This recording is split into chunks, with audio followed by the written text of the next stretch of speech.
I have this Pentax, and this one is a point and shoot. I can see exactly what this photo is going to look like. But that's a photo of El Cap right there, and that got a lot of likes. It was really good. Okay. We have everything ready? And go.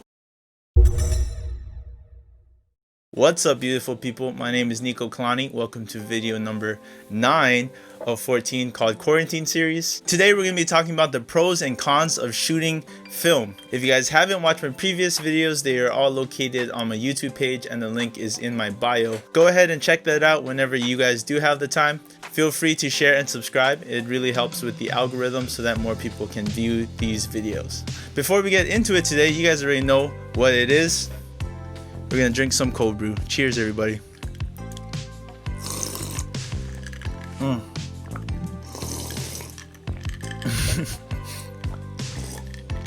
I made a new batch, so it's really good. Today we're going to be talking about the pros and cons of shooting film.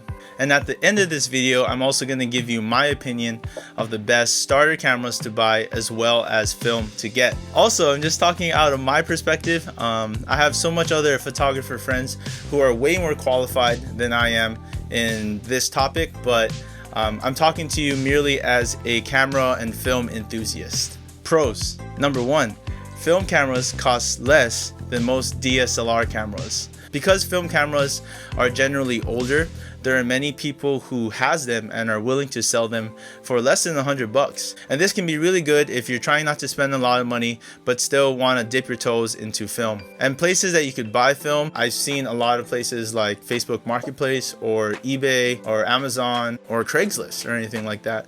You can definitely get a film camera for less than $100. Number 2, film is more forgiving on exposure and focusing on the images. Basically, there's a lot more chances of you being surprised with how the film turned out, and what you thought was a good picture actually turned out to be a great picture. I'll give you an example. This is a picture I took when I was in California, and this was shot with the 800 film roll. It's better in darker lighting, and so I thought it was going to be kind of junk.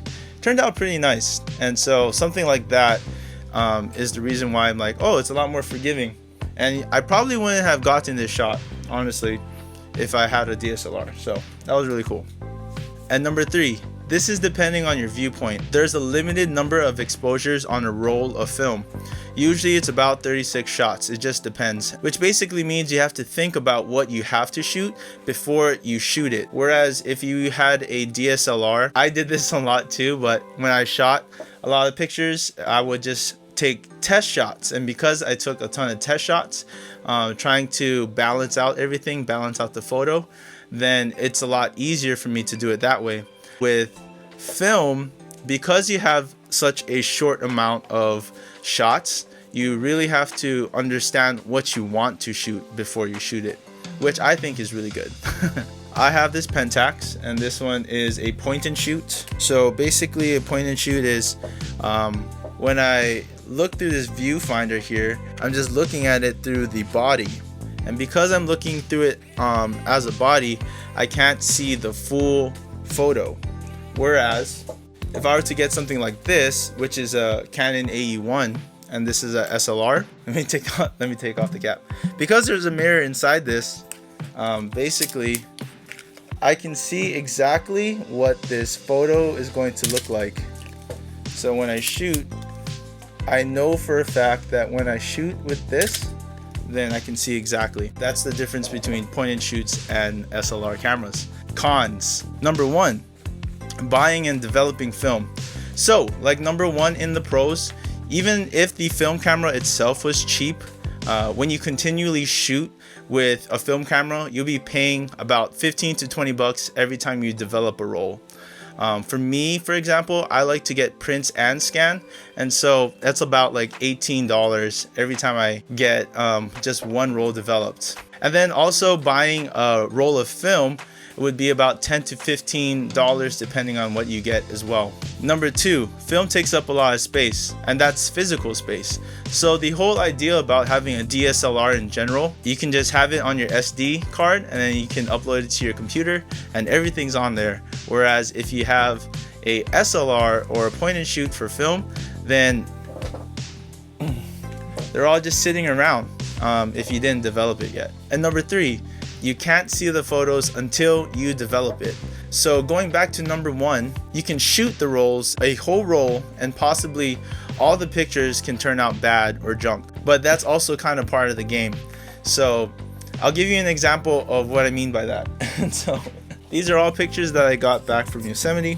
So this picture right here was on the plane ride to California, and so it's like all blurry and things like that. So that one turned out pretty junk.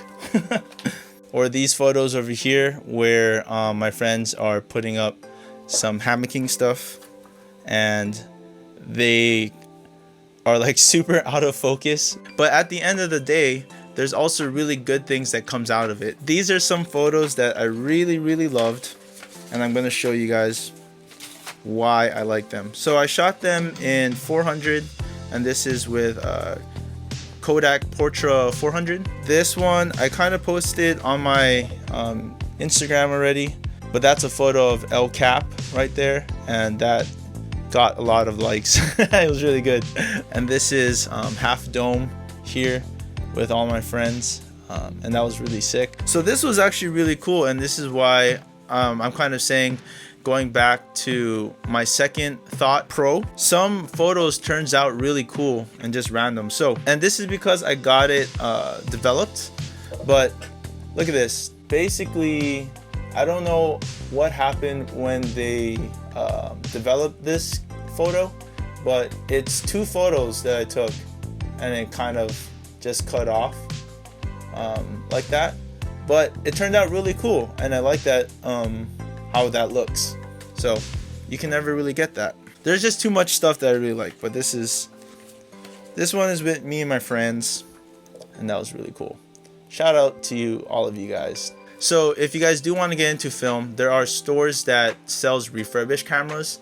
They do cost higher, maybe about $200 to $400 on the lower end, and that just depends on what kind of model that is. But you'll have peace of mind knowing that you bought a camera that is good and cleaned. So for those who are trying to get into film and doesn't know what kind of camera they should get, honestly, a Canon AE1 is always going to be really good. This was my first film camera actually. It is a little heavy, but it has all the bells and whistles of you to understand. The next one that you should also try is a Nikon FE2, which is basically the same as that, but Nikon film cameras, in my opinion, are a lot better than Canon. And so if you guys want to try that, that's really good. Also, you guys should just try some other stuff. There's Pentax. Pentax point and shoots are really good too. I got this for $70, and if you guys want to do point and shoots, those are really affordable, and you can definitely get bang for your buck just by taking pictures of that. Some brands of film that you guys should try as well. I said it earlier, but I think Kodak Portra is really good. 400 in general is just a very good beginner one where you don't need to worry about the lighting outside. So it's very perfect for that. Another one that you should try is Ilford HP5 Plus.